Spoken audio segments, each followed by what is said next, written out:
Thank you very much. It's great to be with you, and thank you for asking the right questions about the 21st century and what we should do. We need a new approach. We are a crowded world of 8 billion people, and we are facing multiple crises. We don't get along very well with each other. We are facing geopolitical crises, a hot war in Ukraine, big tensions among the major powers, but also on the economic front, massive, unprecedented inequalities of wealth beyond imagining on one side and extreme poverty on the other. And all of this is coming together with environmental damage and future threats that are also unprecedented at a global scale. After all, 8 billion people, average output per person, depending on how you measure it, somewhere between $10,000 and $20,000 per person, again, with measurement issues. But in any event, that's a big world economy.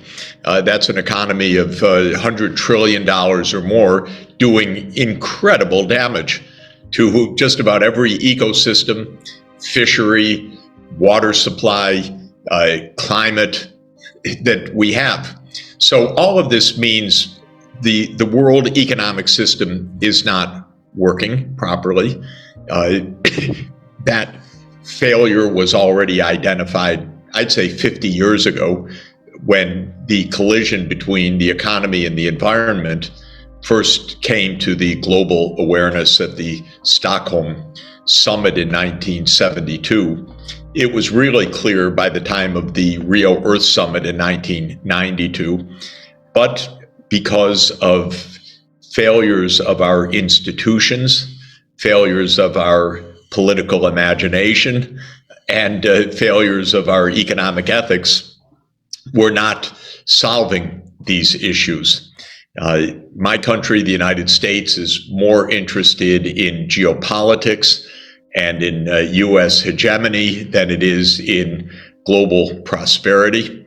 And this is a huge crisis because the U.S. is wealthy, but not at all generous. It puts its resources into the military. The budget of the U.S. For military purposes is about $1 trillion a year. The budget for development aid, well, it's tiny, maybe 30 or 40 billion dollars a year, maybe 3 or 4% of the military budget. And then somehow the American leaders are confused why the U.S. isn't liked more, and so on. So all of this means that we have a tremendous amount of confusion about what we should be doing and how to go about doing it. So what's the way out of this? The way out of this is first a proper understanding of our realities in the world in the 21st century. And our realities are a world with advanced technology, incredible inequality, and massive environmental devastation. So what do you do about that?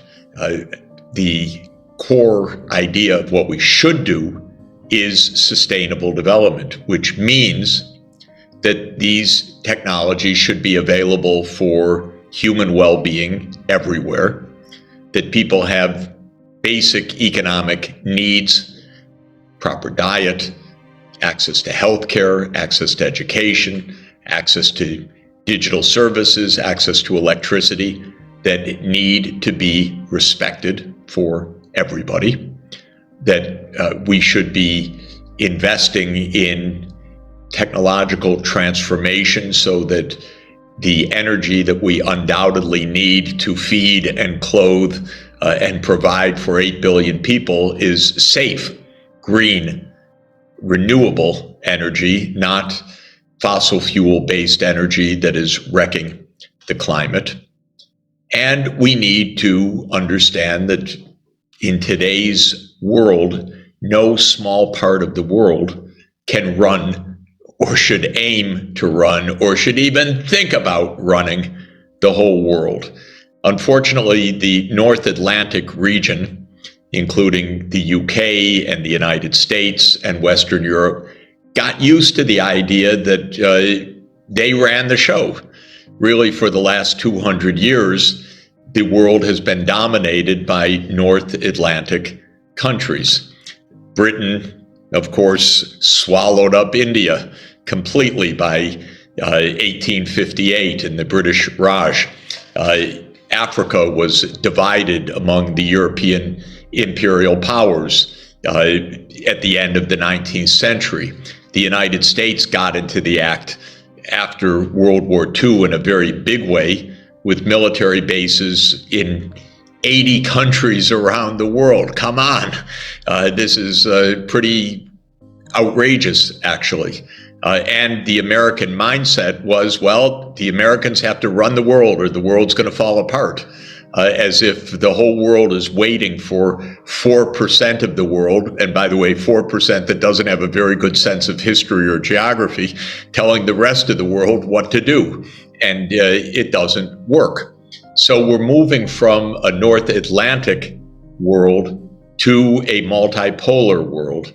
That doesn't sit very well with the U.S. policy leaders who want this to be a U.S.-led world.